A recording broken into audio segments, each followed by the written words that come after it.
I move that we recognize Senator Alan Peter Cayetano. Thank you, Madam President and Mr. Majority Leader. May I ask the gentleman from Isabela if I may, number one, ask some questions. Number two, maaari ba akong magsumbong kay Tulfo? Pwede. My honorable colleague from Pateros, Senator Alan Peter Cayetano, go ahead, sir. Well, to your point, and I'd like to congratulate you in not only rising up to talk about this issue, but putting together the video. Kasi minsan, tama po kayo na kulang sa empathy yung ating ibang mga opisyales. Parang alam nila nangyayari, pero parang statistic na lang sa kanila minsan yung mga pangyayari. But we do have good people who really care. And your showing the video is a vivid requirement that hindi statistic to, tao tong bawat isa. No?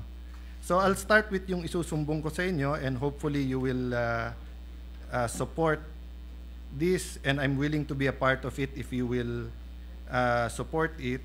Actually, when I filed the bill for the Migrant Workers Act in the 17th Congress, hindi pa to masyadong uso, but because of President Duterte and his initiative and Senator Bongo's adamant and focused lobby to have a department, there were different versions, no? And of course, maganda yung version ng Senate, pero yung version po namin sa House was creating the Department of Overseas Filipino Workers and Foreign Employment. To your point kasi, Senator, kung ang mga departamento sa umpisa pa lang, mamimili na ng mga bansa at ng mga trabaho na less ang abuso, less ang problema natin.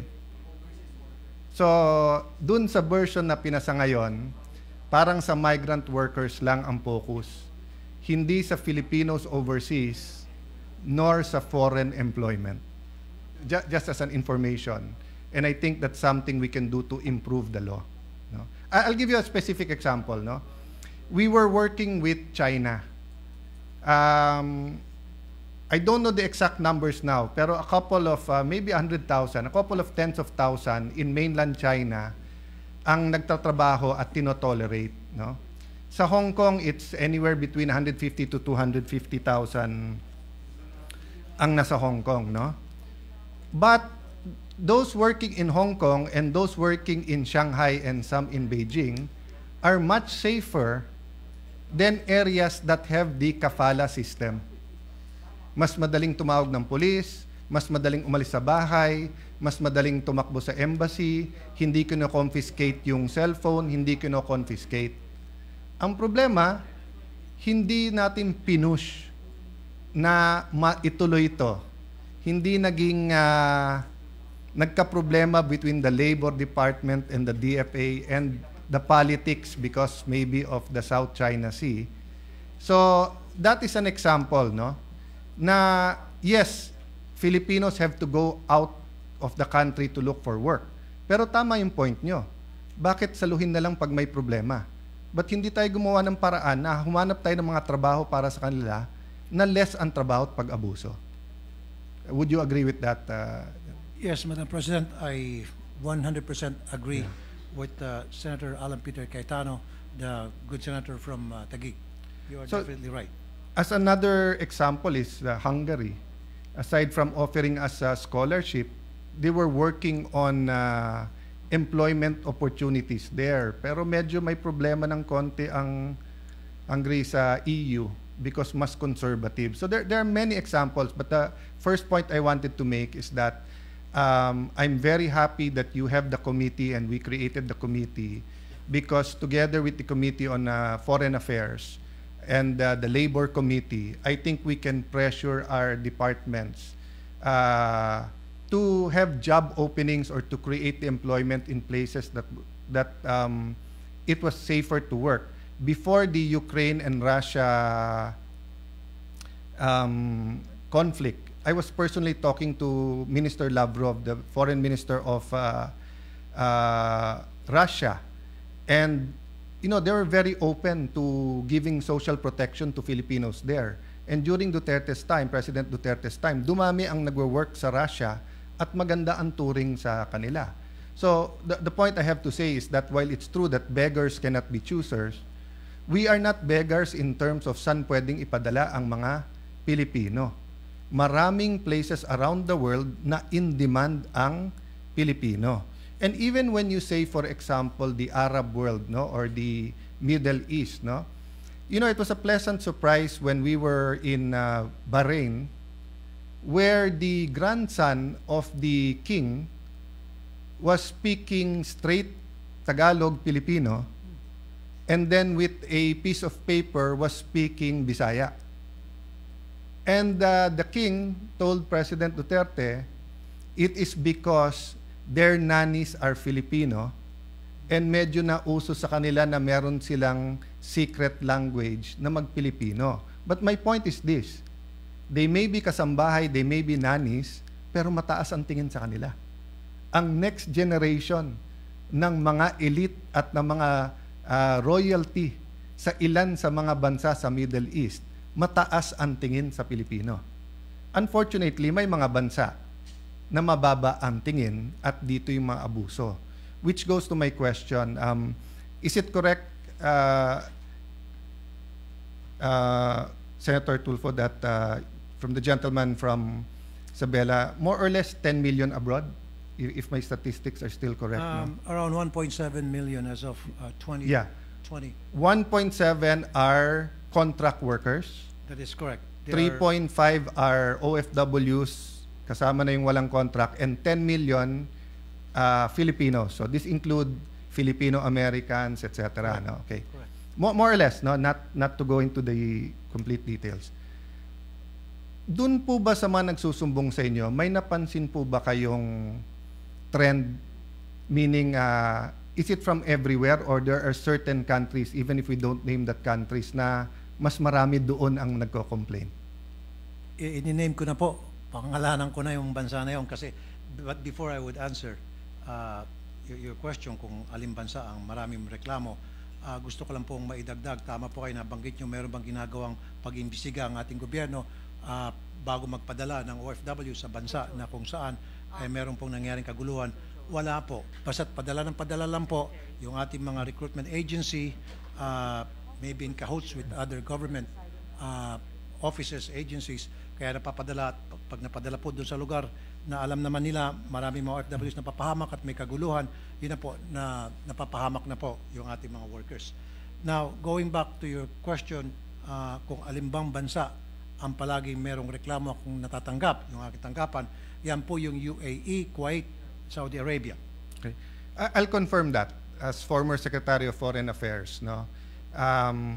The difference lang ho is sa UAE, it's more of yung trafficking at expired ang kanilang working visa. No? So, nagmamalimos tapos napupunta nga at minsan kapwa Pilipino pa nagbebenta sa kanila. No?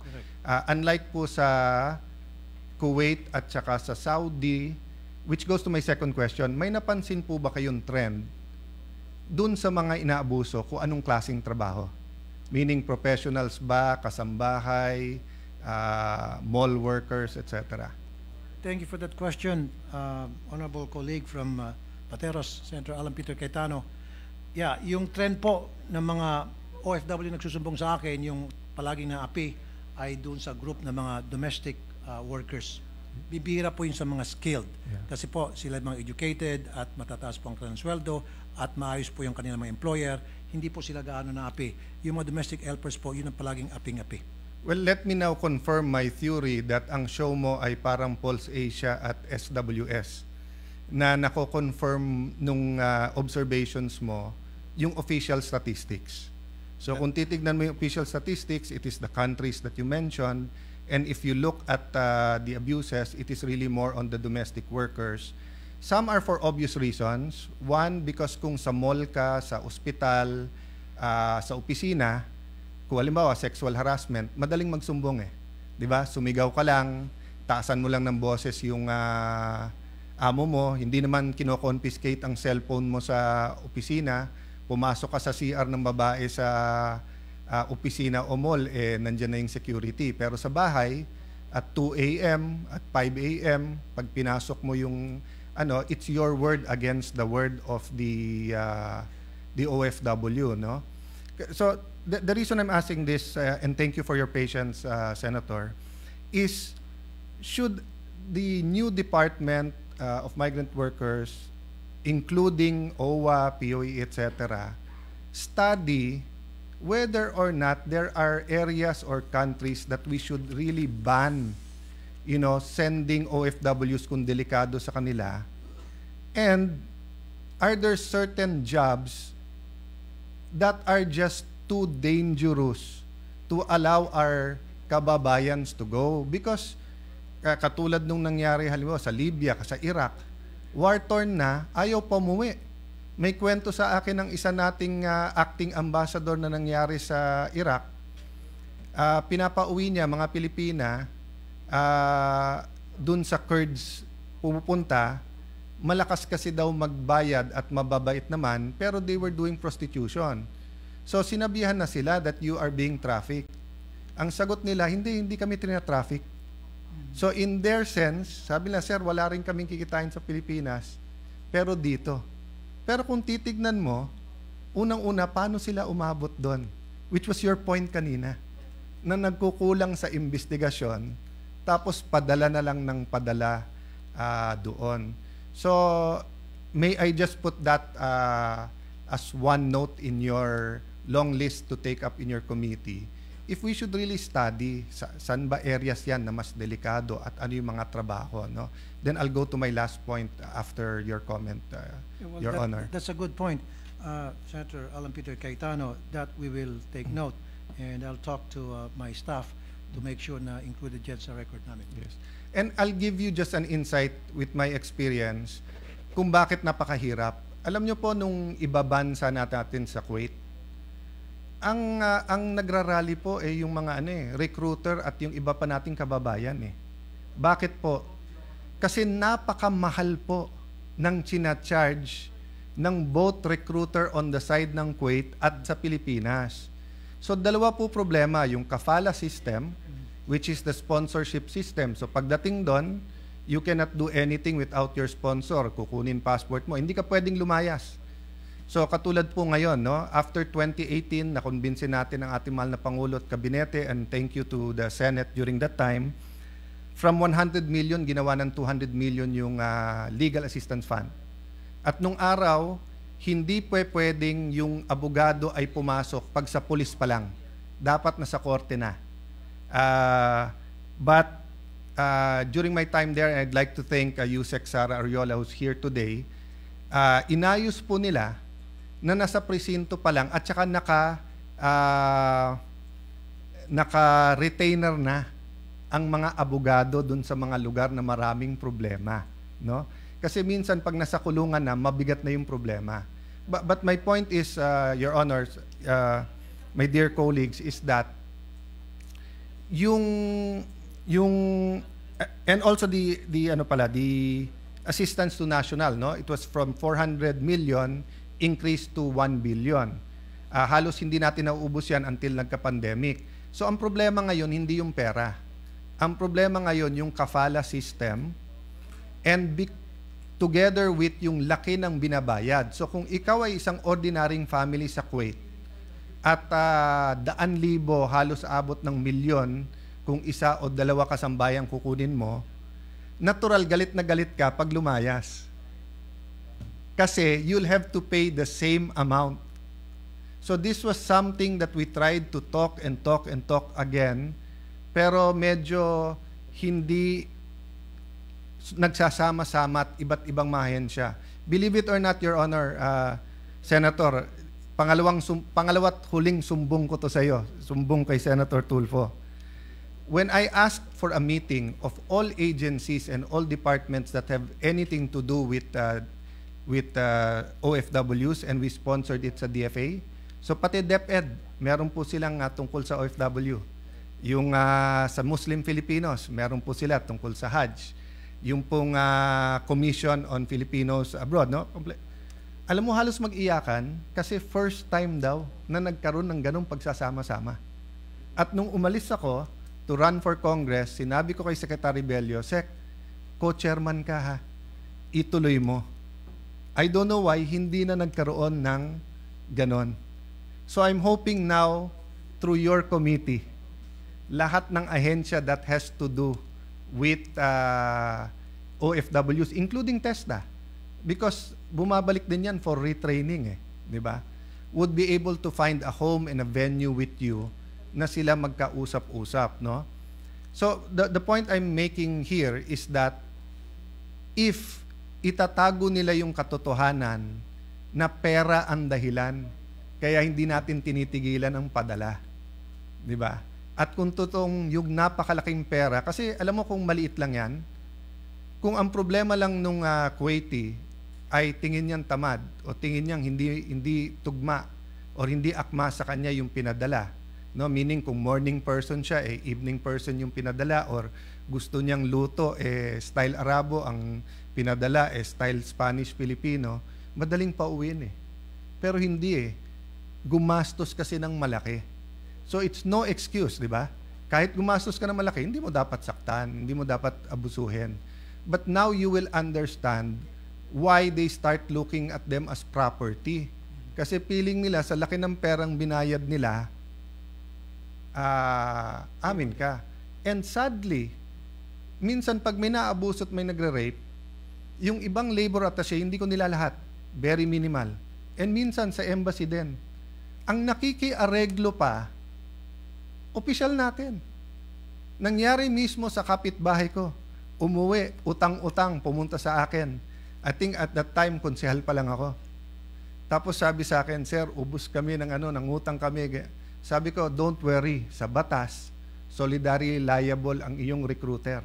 Habulin natin, yung sweldo mo at danyos makukuha natin. Kausapin ko tatay ko, bigyan ka ng libreng abogado. Alam mo sagot niya? Hindi sir Yung labor attaché kasi at saka yung sa embassy doon, pinapirma ako na kung pauwiin nila ako, hindi ako magrereklamo.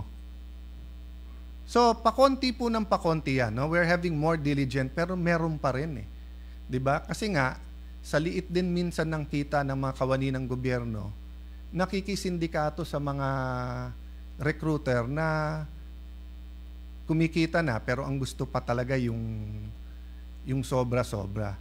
So I know you will have your hands full, but I know that you will have the support of the whole chamber in this job. And lastly, Mr. President, and to the good Senator, may I just mention something I started but was not able to even dig into, no? Because hindi to sa DFA at medyo nagkaroon ng resistance sa recruiters. Meron pong tinatawag na PAOS at saka PDOS. Yung PDOS, ito po yung Pre-Departure Orientation Seminar. At yung PAOS po, hindi ito yung nawawalan ng boses, ito po yung Post-Arrival Orientation Seminar. Naka-attend po ako ng PAOS sa Hong Kong, na-monitor ko rin po yung sa Macau. Ang ganda po. Talagang nagkakaroon ng barkada, nasasabi kung ikaw ay Aglipay, may Aglipayan Church dito, kung ikaw ay Iglesia, dito Iglesia Church, kung ikaw ay Katoliko, kung ikaw ay born again, may JL dito sa Hong Kong. Ganito yung amo, ang Chinese, minsan pasigaw yan, pero hindi pa galit yan. Diba? Sunday, pwede kang ano.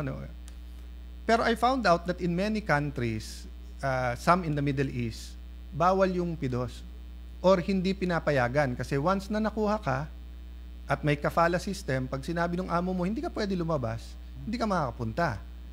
Which is okay lang kung 3 araw, 1 linggo, 1 buwan yung PDOS. Ang PDOS po, pinakamatagal na kalahating araw. Usually, 2 oras. Gusto na lang nilang matapos. So, ang gusto ng recruiter, hindi ko po nila lahat, pero yung iba, makaalis na lang para makasingil.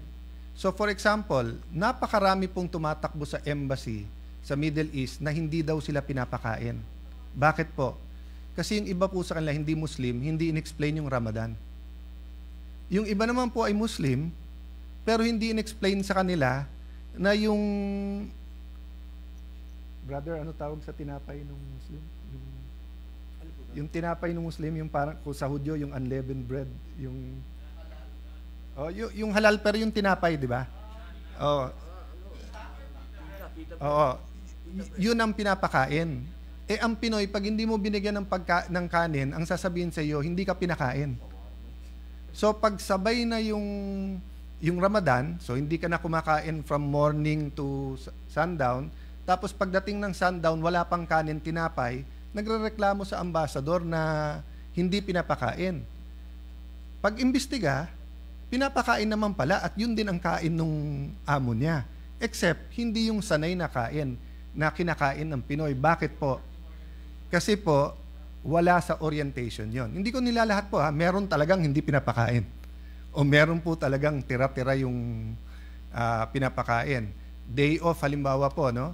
So kung day off ay Sunday, meron pong iba, lahat ng hugasin ng plato, iiwanan sa kusina, hindi lilinisin ang banyo at kwarto, at sasabihin po doon, o bago ka umalis ng Sunday kailangan mong hugasan at linisin. Pagdating sa gabi, nakatambak na naman doon yung lahat. So parang imbis na naka 12 hours, 18 hours siya, ilan oras na lang.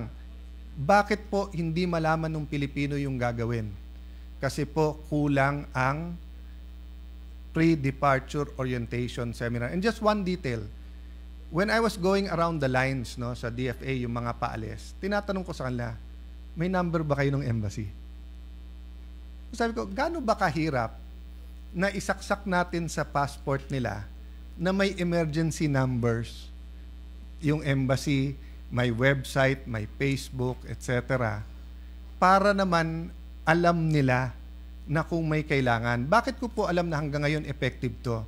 Kasi po nung bago yung Clark Airport, pinasyalan ko, hinihingan ako ng calling card ng mga ng mga OFW at sabi, sir, para may matawagan naman kami kapag ka nagka-problema. Ibig po sabihin, umaalis ang mga kababayan natin, ang alam lang nilang number, yung recruiter nila, at yung sasalong recruiter doon. Di ba? So, to your point na inumpisahan mo kanina, there are very simple things that we can do, di ba? That are not being done. So, I know people listen to you, good Senator, and I know the department people will listen to you, and I'd like to agree with you that Secretary Toots Ople is such a great choice, no? And next to her battle against cancer, I really hope this is a next battle that some people think is unwinnable, but she will win, and again with your help and the rest of the body. So thank you for giving me this time, Mr. Senator and Madam President. Thank you, Senator Alan Peter Cayetano. I would like to put it on record, Madam President, so that everybody will know. I think 3 years ago, I went to